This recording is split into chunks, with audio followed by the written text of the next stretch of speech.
Buccaneer fans. How's everybody doing? Casey Phillips here with senior writer and editor Scott Smith, and this is where we talk about all things Buccaneer news, answer all of your questions. So if you have a question for us, make sure you head on over to the Buccaneers Facebook page, and underneath the live video, that is where you can ask us your questions. As we give people a chance to head on over and do that, we of course have a delightful award because that is what happens every time we win a game, I feel like. Well, have you noticed the pattern? I don't know. Tell me. Every home game, the Buccaneers have gotten a player of the week. Well, look at that. It was Look at that. Bradley Pinion in week one. We beat Dallas at home. And then Mike Edwards with the 2 pick sixes against Atlanta. And now Tom Brady, for the 32nd time in his career, which is the most for any player, has won a player of the week award. It's only his second NFC offensive player of the week. So, I mean, let's not get too crazy about this now. But 32 overall, most anybody's ever done. And he got it for amazingly, this is hard to believe, but he did something that he's never done before, which if you're Tom Brady, that doesn't happen very often. That's true. He's thrown for 400 yards in a game. He's thrown 5 touchdown passes in a game. He's done the first one 12 times, the second one 9 times, but he's never done both in the same game before. So if Tom Brady does something that he's never done before, he's probably going to win player of the week just about every time.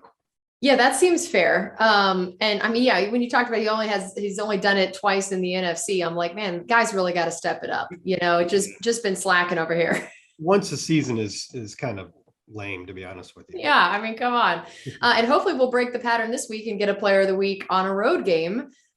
Which, speaking of that, it is definitely the short week. We are doing this show a day before a game, which is not a thing that typically happens. So tell us a little bit about what that has meant in terms of the team schedule, and then also what it means about what we know injury wise as compared to this time each week. I think the best way to illustrate how different of a week and how compressed of a week for the players and coaches this is when Tom Brady said on Tuesday morning, he normally talks on Thursday morning. This week it was Tuesday morning, and it was about 11 o'clock. And he said, we have basically got our entire offensive game plan installed by 10:45 today. Normally, in a normal week, you don't even start installing your game plan until Wednesday. So it's like 24 hours before you would normally even start installing your game plan. Tom said he was watching film preparing for the Eagles on Sunday night. And if you saw Bruce Arians' very brief post-game speech, which you can always watch those when we win on Buccaneers.com, he's like, hey, great game, blah, blah, blah, but we can't celebrate this yet. We have to immediately start working on the Eagles. So celebrate this next weekend. And if the Buccaneers can get the win in Philly, then they can really enjoy that nice back end of the Thursday game. It's hard to prepare for it, but it's that little mini bye afterwards that's nice. And that also has to do with injuries, as you brought up. It does give you less time. Like Coach Arians at the beginning of the week said that Rob Gronkowski was going to be very, very close if he'd be able to return in time for Thursday. And he hasn't practiced yet, so I don't know if he's going to make it, but if it was a Sunday game, he'd probably make it. Same thing with Antoine Winfield, apparently very close to getting out of the concussion protocol, but will it happen in time? As of yesterday, Bruce says we'll find out tomorrow, but if he's not out of it, we're not going to bother bringing him with us because he doesn't need to go through that travel if he's not going to play in the game. Right. Yeah, that's a good point. So overall, where do we feel like we stand on the injury front of how we've seen if none of these guys are ready? And of course, we also now have Levante that is a new addition to all of that. So based on who all is out, who we've seen fill in for all of these people, how do we feel about, particularly on the defensive side, where we stand going into this Philadelphia game? Yeah, it's pretty obvious Levante isn't going to play. I don't know if they know how long he'll be out yet. High ankle sprains can be a little bit tricky. It was good that Bruce said he didn't have much swelling, but it seems pretty obvious he's not going to play this week when they bring out Kevin Minter to talk about filling in for him. So, Kevin Minter has done a good job the few times he's had to fill in the last couple of years, but it's always been for Devin White, not Levante. So what you lose in Levante is one of the best cover linebackers in the league. And we're coming off a game where really the only thing that stung us from the Miami offense were the dump off passes to the running backs. I mean, Myles Gaskin was the only real weapon that the Buccaneers had trouble stopping in that game. Philly throws the ball a lot to their running backs, Miles Sanders and Kenneth Gainwell. So it's going to be something that, it's going to be a challenge for Kevin Minter, but he's always been up to those challenges before. The secondary looks about the same. Jamel Dean came back and looked good. Richard Sherman, he's still getting his football legs underneath him, but I think he's winning or at least holding strong with his veteran savvy and experience right now. Pierre Desir is there if you need him. Ross Cockrell's playing in the slot. Mike Edwards fills in for Antoine Winfield. So there's an obvious plan for all of these absences. It's not fun that they're happening, but a lot of teams around the league are going through injury problems right now. I mean, the Giants lost Daniel Jones, Saquon Barkley, and Kenny Galladay all in one night, or one day. So, I mean, you can't really complain too much because everybody's going through it. Right, for sure. Now, this question is a very specific statistic that I'm sure, I don't know. I mean, I never want to doubt you. You know a whole lot of things that I'm always amazed when you know them, but you may have to follow this up in a mailbag or something when you look this up. But Richard said Brady has the chance to have 2,000 yards passing after Thursday's game. Where does that rank on how fast a Bucs QB has hit 2,000 in terms of in 6 games being able to do that? I mean, I can't speak with total authority on that, but I'm pretty sure that would be the first, because I looked through some of the notes that PR put out early this week, and I believe 1,767 yards by Brady is the most a Bucs quarterback has ever had through 5 games. So I think it's pretty safe to say that 2,000 through 6 games would be a Buc record. I mean, that's more than 300 per game.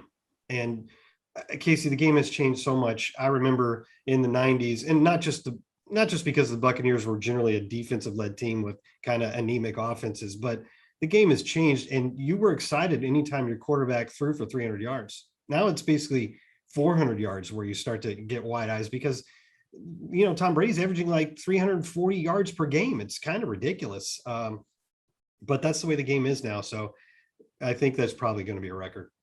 Yeah. And we had Daniel ask, do you think any of our games in this season will be flexed? Yeah, there's a good chance late in the season. I wish I was looking at a schedule. One of the possibilities is if Carolina continues to be a contender. There's 2 Carolina games for the Bucs in the last 3 weeks. I'm looking over my shoulder at the schedule I have back there. The second one is in the last week of the season. I'm pretty sure they don't flex games in the last week of the season, but the one in week 16 out of 18 at Carolina, if it's a battle for the division still at that point, that's obviously one. The Buccaneers got the maximum number of primetime games that they could have in 5 to start the season, but you can go up to 7 through flexing. So it wouldn't be terribly surprising if one of those games late in the year was flexed.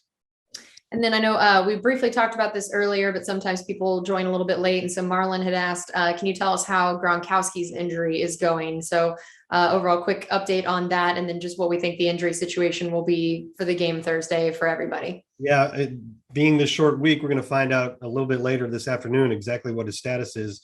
The thing about it is he hasn't practiced. He didn't practice on Monday or Tuesday. Coach Arians said at the beginning of the week it was going to be very, very close. I think that the fact that he hasn't practiced the last 2 days is probably not a great sign. So I'm guessing they will, it's a short week and then you got the long week. My guess is that he'll be out 1 more week and they'll target after that long break, bringing him back in the next game.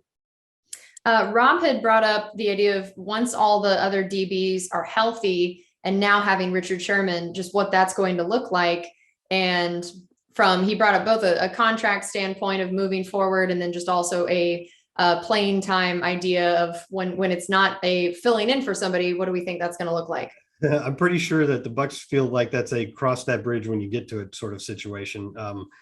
We needed help and we had to make those moves because the Bucs don't know exactly when either Carlton Davis or Sean Murphy-Bunting will be back. Obviously, there's hope both will be back this season, but Bruce Arians recently said he doesn't expect them back anytime soon. I get the question when you have Sean Murphy-Bunting and Carlton Davis and Jamel Dean, hopefully all healthy at the same time, then what does that make Richard Sherman?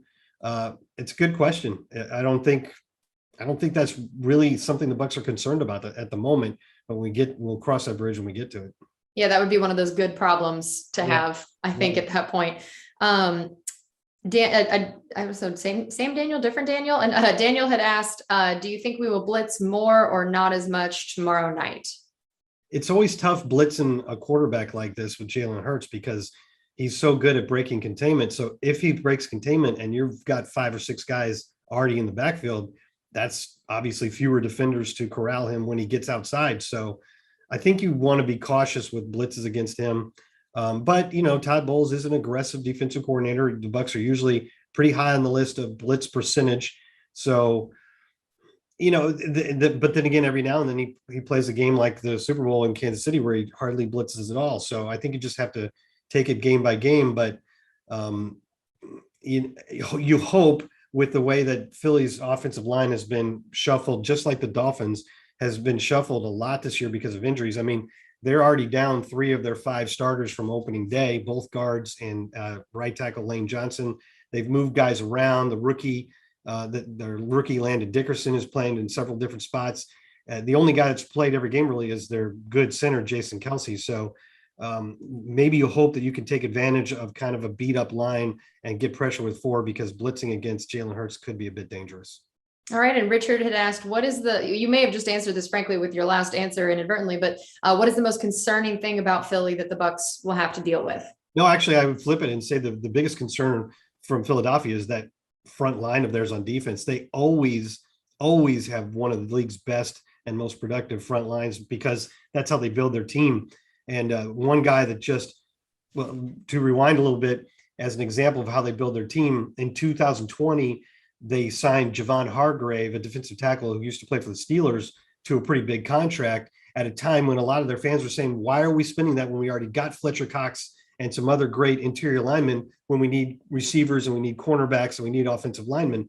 But they knew what they were doing. And Javon Hargrave has turned into a star this year. He's absolutely the most destructive defensive lineman in the league so far through 5 games. He leads the league in pressure percentage, and the Eagles very rarely blitz, yet they still get tons of pressure on the quarterback. And that's been true for the last 6 years in a row. So it's not a fluke that it's happening this year. So the Buccaneers have to try to keep that great pass rush at bay, especially up the middle with Fletcher Cox and Javon Hargrave. If those guys can collapse the pocket quickly on Tom Brady, like any quarterback, is going to struggle a lot more.